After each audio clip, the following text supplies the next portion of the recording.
నమస్తే, జై శ్రీరామ్. అందరికీ శ్రీరామనవమి శుభాకాంక్షలు.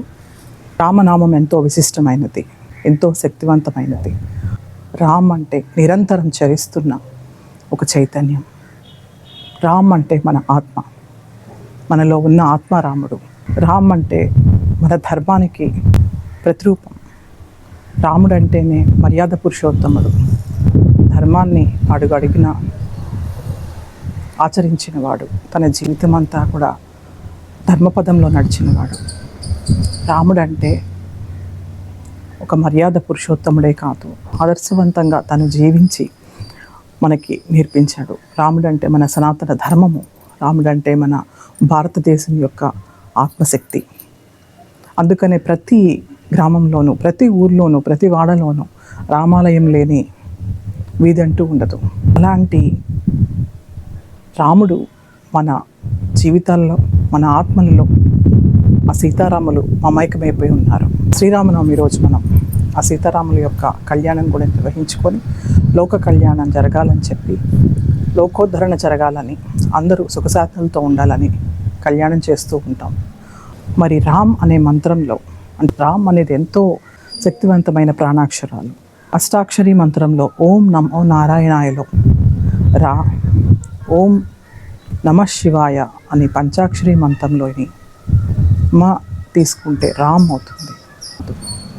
రామ్ అన్నప్పుడు మన మణిపూరిక చక్రం, అంటే ఇక్కడ నాభి స్థానంలోంచి ఊపిరి తీసుకొని రామ్ అన్నప్పుడు మన సహస్రారం వరకు వెళ్తుంది మన ప్రాణశక్తి.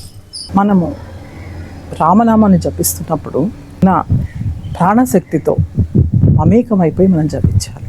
మనకు మనసు నిండా ఎంతో తృప్తి పొందినప్పుడు కూడా మన లోపల ఉన్న ఆత్మతత్వం ఎంతో సంతోషిస్తుంది. మనకి కమనీయమైన పాటలు వింటున్నప్పుడు, భజన చేస్తున్నప్పుడు, ధ్యానం చేస్తున్నప్పుడు ఒక రకమైన ఆత్మతృప్తి అనేది లభిస్తుంది. అంటే అక్కడున్న ఆత్మారాముడు సంతోషిస్తాడు. ఎప్పుడైతే మన శ్వాసతో మనం అనుసంధానించి ప్రతి తీసుకునే శ్వాస రామ్, వదిలే శ్వాస రామ్, అంటే ఆ శ్వాస అంటే ఎవరు? ఆ వాయుపుత్రుడు హనుమంతుడు. ఆయనతో కూడి మనం ఎప్పుడైతే ఉంటామో అప్పుడు మనలో ఉన్న ఆత్మశక్తిని, మనలో ఉన్న ఆత్మరాముణ్ణి సందర్శించగలుగుతాం. మరి నిరంతరం మనకి హనుమంతుడు ఎలా కనిపిస్తాడు? ధ్యానం చేస్తూ, రామనామాన్ని జపిస్తూ కనిపిస్తారు.